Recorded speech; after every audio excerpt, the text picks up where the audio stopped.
Hello viewers. I hope you're all doing well. In today's video, we'll take a look at the latest release of Fedora Linux, version 42.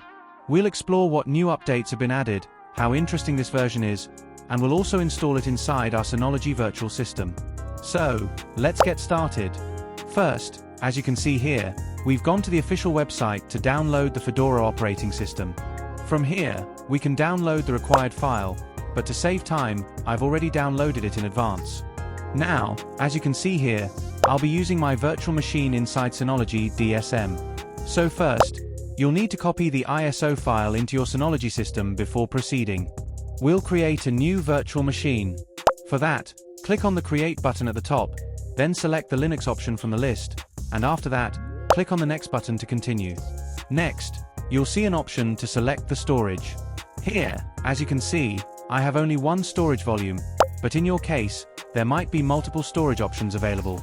So, simply select the storage where you want to install the virtual machine, and then click on the Next button to continue.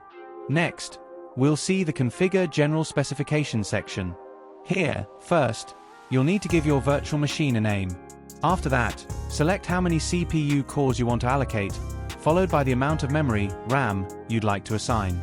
Then, choose the video card option you prefer, and select the appropriate machine type. If you want to increase your virtual machine's priority, you can adjust that setting here as well. Once everything is configured, click on the Next button to continue. The next option is Storage. From here, you'll need to select how much virtual storage you want to allocate for your system. Once you've set the desired amount, simply click on the Next button to continue. In the next step, you'll have the option to configure the network settings. In my case, I'll keep the default network configuration, but if you want, you can customize your network settings from here according to your requirements. Now we can see an option called Other Settings. Here, you'll need to locate and select the ISO file you downloaded earlier for installation. If you also want to use a Synology system ISO file, you can select that here as well. After that, you'll find a few additional options. Select them as needed based on your setup preferences, and then click on the Next button to continue. System will ask you which admin account you want to grant permission to for this virtual machine. Simply select the desired admin user, and then click on the Next button to proceed. Now, you'll see a configuration review of the entire virtual machine setup you've just created. At the very bottom, there's an option called Power on the machine after creation. If you check this box, the virtual machine will automatically start right after it's created. Finally, click on the Done button to complete the setup. If you look at the top, you'll notice a message that says System Creating. This means the system is currently being created, and it may take a few moments to complete. So, let's wait patiently while the system is being built and powered on. Once the system is fully created and started, you'll receive a notification confirming that. After that, you'll see a Connect button at the top. Click on that button to connect to your virtual machine and begin using it. As you can see, the system we created using the ISO file has successfully booted up, and our desired Linux operating system is now starting. It's worth mentioning that this process may take a bit of time, so to keep the video concise and smooth, I'll fast forward this part slightly to make it shorter and easier to follow. As you can see, our Fedora Linux operating system is now running smoothly. At this stage, we're adjusting the screen resolution so that it's more comfortable to work with and provides a better viewing experience. GNOME 48 Desktop Environment. Well-being features. Introduces screen time tracking, break reminders, and customizable movement break schedules to promote user well-being. Enhanced performance. Implements dynamic triple buffering for smoother animations and fewer screen skips. Notification stacking. Groups notifications from the same application to reduce clutter. Anaconda Web UI Installer. Features a streamlined wizard-style interface for easier installation. Offers guided partitioning and an option to reinstall Fedora for system recovery. iBus Speech-to-Text. Enables offline voice dictation in any application supporting iBus. Supports multiple languages through downloadable models, enhancing accessibility. Fedora for Windows Subsystem for Linux, WSL. Provides official Fedora images for WSL, allowing users to run Fedora Linux on Windows seamlessly. System-wide changes. Switches the default wallpaper format to JPEG XL, JXL, for improved compression and quality. Unifies Urza bin and Urza spin directories for consistency.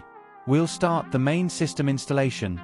First, click on the installation icon to begin the installation procedure. Next, you'll see the welcome screen, where you'll be asked to select a language. In my case, I'll choose English and then click on the next button to continue. Asked whether you want to install the system using the entire disk. If you have other options, you can select a different one according to your needs. In my case, the only option available is use entire disk, so I'll select it and then click on the next button to continue. Inside the storage configuration options, you'll see Encrypt My Data.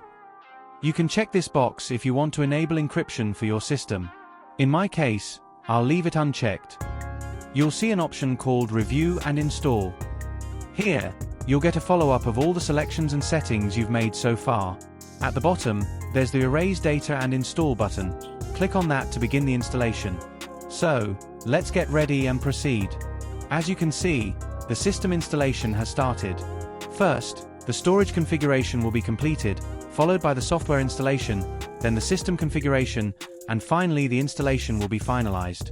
This whole process takes some time, so I'll fast forward this part to make the video shorter and more concise. The system installation has been completed, and we're about to enter the live desktop. After that, we'll restart and begin configuring the main system settings. I kindly request you to stay with us until the end of the video. If you enjoy our content, please don't forget to like and subscribe to support our channel and stay updated with our videos. As you can see, our system restart is complete, and a new setup window has appeared. Here, we're asked to select a language. We'll choose English and then proceed to the next option. We can see an option to select the typing language. Here, I've chosen English as my typing language, and now I'm waiting for the next option to appear. After that, we can see an option called Privacy. Here, you'll find settings like location services and automatic problem reporting. You can choose to turn these options on or off according to your preference. You'll need to select your time zone. Since I'm in Dhaka, Bangladesh, I'm selecting the Dhaka, Bangladesh, time zone from the list. You'll see the third-party repositories option. If you want to enable it, you can simply turn it on from here. This will allow Fedora to install software from trusted third-party sources. Otherwise, you can disable it if you prefer to keep only the official Fedora repositories. You'll see a section called About You. Here, you'll need to enter your full name, and then create a username for your account. If you want to use an enterprise login, you can find that option at the bottom. Simply enable it from there. The next step is the password setup. Here, you'll need to create a password for your system. Make sure to use a combination of uppercase letters, lowercase letters, and numbers to keep your password strong and secure. Once the password setup is complete, your system will be ready to use. You'll see a message that says All Done, and below that, a button labeled Start using Fedora Linux. Click on it, and your Fedora system will be ready to go. We've completed all the installation steps successfully, and our Fedora Linux system is now fully ready for use. Next, we'll adjust the screen resolution so that it fits nicely and works smoothly inside the browser. You can also set up your display resolution according to your own preference and comfort. If you find our videos helpful or informative, please don't forget to subscribe to our channel and stay connected with us for more useful tech content. That's all for today. See you again in the next video with another exciting topic.